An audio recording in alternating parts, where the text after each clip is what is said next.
UPSC prelims 2004 में एक ये प्रश्न आया मार्स से रिलेटेड, और उसके बाद 2009 से लेकर 2012 तक और फिर उसके बाद 18 से आज तक यूपी पीसीएस लगातार घुमा फिरा के इन दो जगहों से प्रश्न जरूर पूछता है। ये क्या है?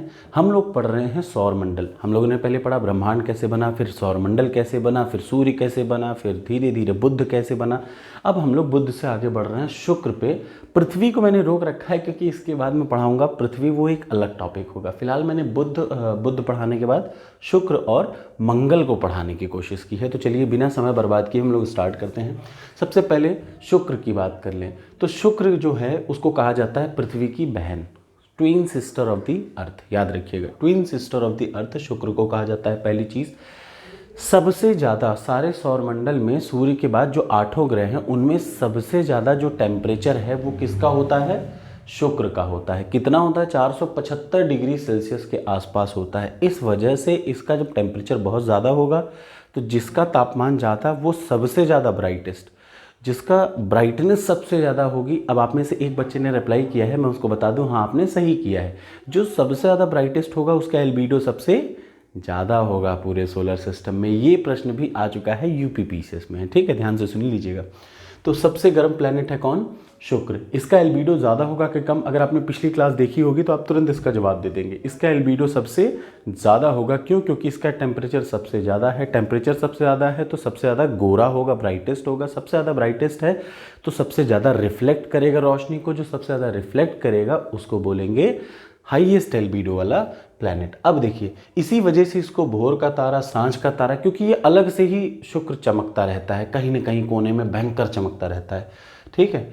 और ध्यान से सुनिए, एक जो सबसे ज़रूरी बात है वो ये है कि टोटल 8 ग्रह हैं, ठीक। उनकी एक खास बात है। खास बात क्या है? मान लिया ये उनका सिस्टम है, ये सौर सिस्टम है, बीच में सूर्य है, ठीक।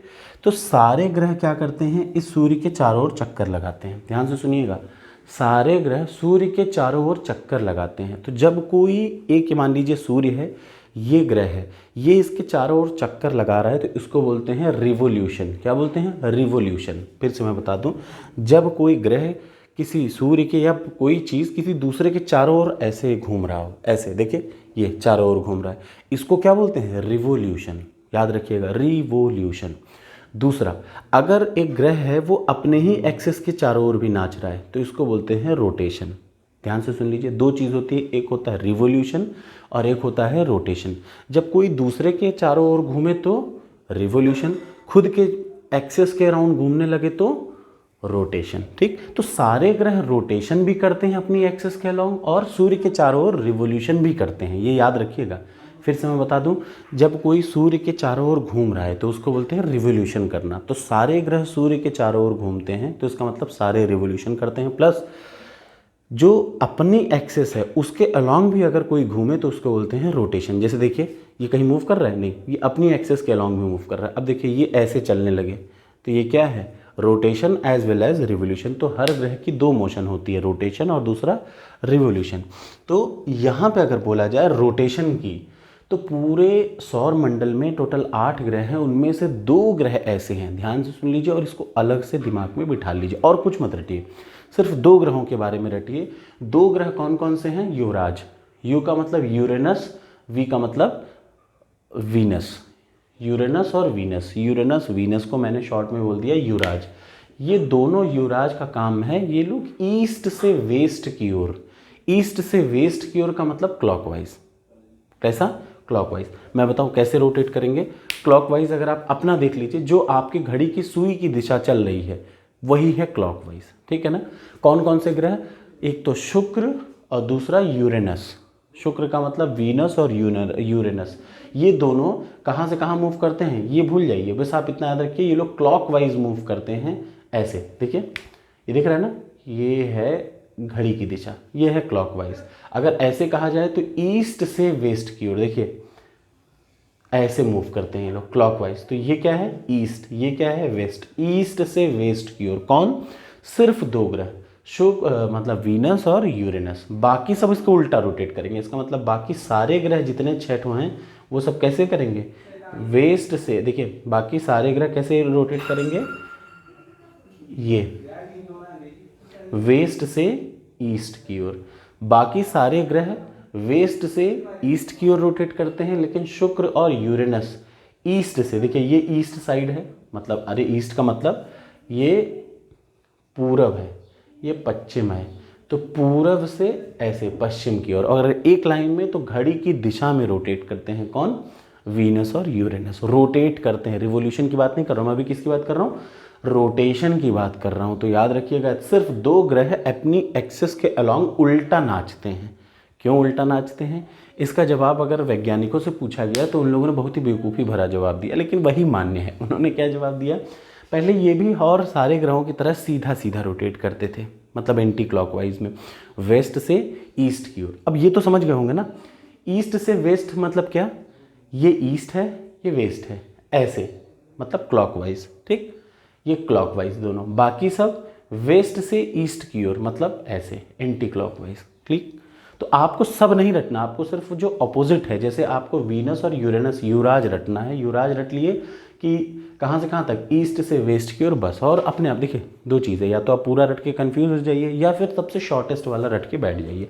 और ये बात रोटेशन की हो रही है कि रिवोल्यूशन की? रोटेशन की हो रही है। रोटेशन, अपनी एक्सेस के अलॉन्ग जो रोटेट करेगा उसको रोटेशन बोलते हैं। अब देखिए ये हो गया।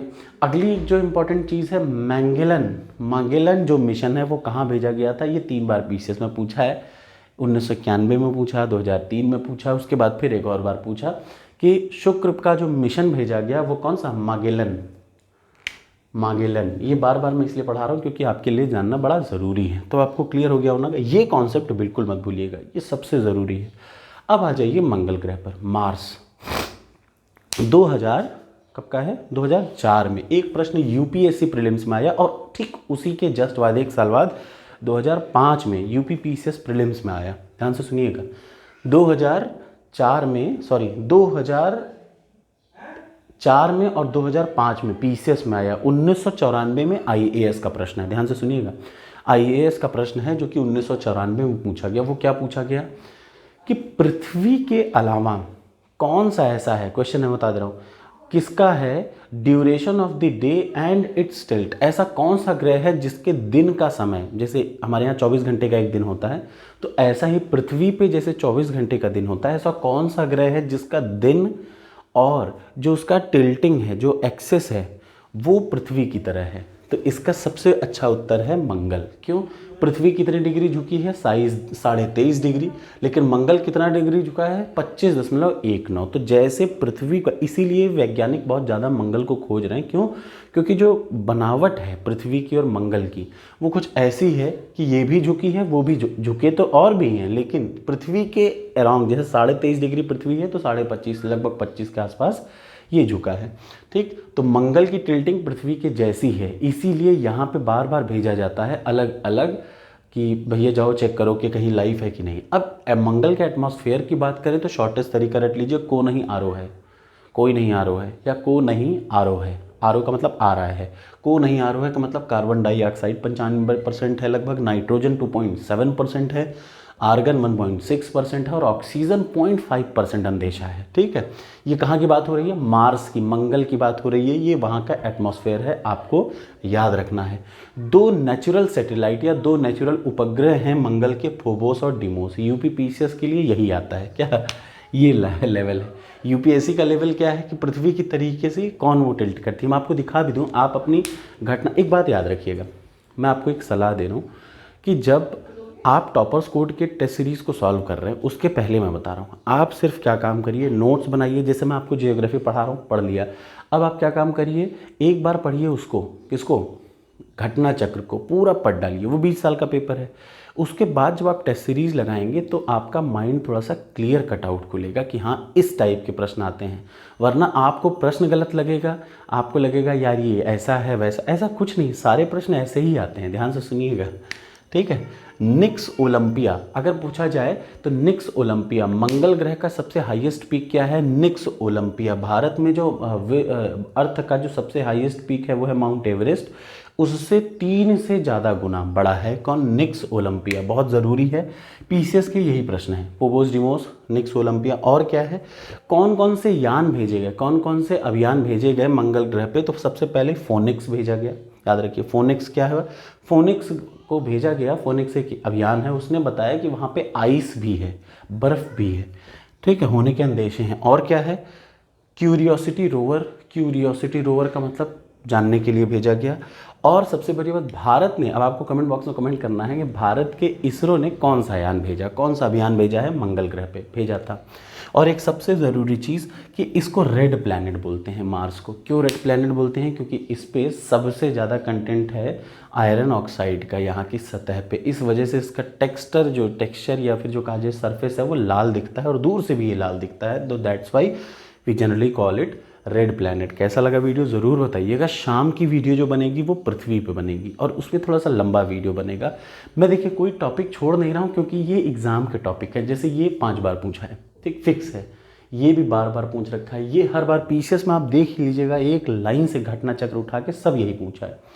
ये आ जाता है, ये आ जाएगा, ये आ जाएगा, ये पूछा है 2-3 बार, ये पूछा है यूपीएससी ने। और फिर एक बार देखिए, एक बार यूपीएससी ने पूछ लिया, मैं दिखाता हूँ, देखिए इधर आपको, duration of the day and tilt of it axis are maximum identical to those of earth. किसके बराबर है?